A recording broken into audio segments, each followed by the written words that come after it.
Good afternoon, CFM. This is Coach Matt with our Monday workout. So last week was a testing week.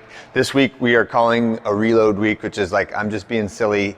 But I would like for some of you who are feeling fresh and ready to go to kind of attack these workouts with a little bit more either weight or speed or intensity. And then those of you who feel like I put a lot of effort into my testing week, my body's a little bit beat up and I need a down week, then take this as a deload week. So I've kind of tongue-in-cheek called it reload week because that's one of those silly things that we do when we're going through our cycles, is to go too hard on our deload workouts, right? So make the right decision for you for this week, whether you are really beat up or really fresh, but everyone treat it as on an individual basis, okay? So with that said, the template should be the same for everyone for this week, and we're starting off the week with our deadlifts. So this week we're going down to 3s. Next week we will go down to 2s, and then the week after that we will go down to our 1 rep max. So this week is also the week before Murph, right? So next week is going to be all about Murph on Memorial Day, and then the week after that will be our deadlift max out. Okay, so that's just a layout of our schedule. Now, with all that said, let's get into our workout for today. So we're gonna start with a single 600-meter jog and then come back with 2 rounds of heel-toe rocks, all the way back on the heels and all the way up on the toes. The more that you can feel the squeeze of the muscles in your feet, all the way up into the Achilles and behind your calf, the better. Next one is some progressive bounding tuck jumps. So definitely the first few jumps, take it nice and light, but as you move further into the warm-up, start to bounce and pull your knees up underneath you.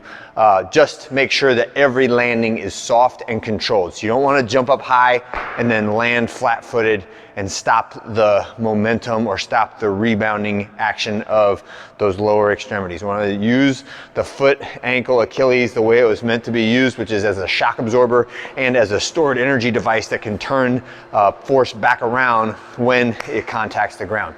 Next one is some drinking birds. So that's our short stagger stance, hinging the hips. Make sure that neither knee gets straight and that weight is evenly distributed between the front and the back foot. Leaning high knees. So this one is a fast foot movement. I would like for you to stay on the balls of your feet the whole time. And we're just leaning against the wall, high knees, and do not let your heels touch the ground when you do that, right? 20 seconds is a long time. Your heart rate will get nice and high on those. Next one is just a 15-second static Cossack hold. So get down into the bottom of the Cossack position, the Cossack squat position, and just hold for 15 seconds on the left. Same thing, hold for 15 seconds on the right, okay? After that, we're gonna do our 1 set of warm-up deadlifts. So this is our traditional deadlift. This is what we are targeting for the max out, right? So feet hip width apart, my lumbar curve, my back is nice and straight and flat, keeping that bar in contact with the legs. And then one of the big things as we get heavier and lower rep is watching the angle of my back with the bar from the shins to the knees. The angle of my back should stay the same until the bar gets to my knees, and then it opens up, all right? Same thing on the way down, just a mirror image. Angle closes and then is held constant from the knees to the ground, okay? That is our conventional deadlift. There's no superset today, but there are a significant amount of programmed warm-up sets within the 6 sets of deadlifts. The last 2 sets should be our big focus. Set number 4, 3 reps at 85% should be achievable, but feel good. 3 reps at 90, 3 reps at 92, those should be like borderline 3 rep max sets, okay? And that's it for our strength work. Whether you are reloading or not, we should all be focused on the deadlifts and hitting those percentages. After that is more of a play it the way that you feel, right, type workout. It is not meant to be a long workout. It is meant to be a progressively more challenging workout from a thruster standpoint, okay? So you have 3 exercises. You got a thruster, a ring row, and then bike calorie, or I'm sorry, your choice of row, bike, or ski calories.